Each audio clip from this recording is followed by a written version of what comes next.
DC news Marathi. मी आहे आपल्या संगती दिव्या. प्रत्येक महिलेचे आई होण्याचे स्वप्न असते, मात्र व्यवस्थेतील त्रुटीमुळे हे स्वप्न अपूर्ण राहिल्यास अनेक गंभीर प्रश्न निर्माण होतात. अशीच एक धक्कादायक घटना नवी मुंबईतून समोर आली आहे.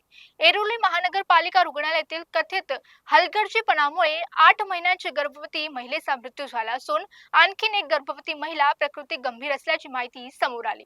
डीसी न्यूज मराठीच्या सूत्रांकडून मिळालेल्या माहितीनुसार नवी मुंबई महानगरपालिकेच्या ऐरोली रुग्णालयात कथित वैद्यकीय हलगर्जीपणामुळे 8 महिलांची गर्भवती सोनम डोंगरे यांचा मृत्यू झाला.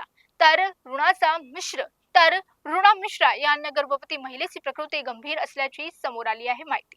दोघांची प्रकृती गंभीर झाल्यानंतर त्यांना ऐरोली महानगर रुग्णालयात वाशी येथे दाखल करण्यात आलं होतं.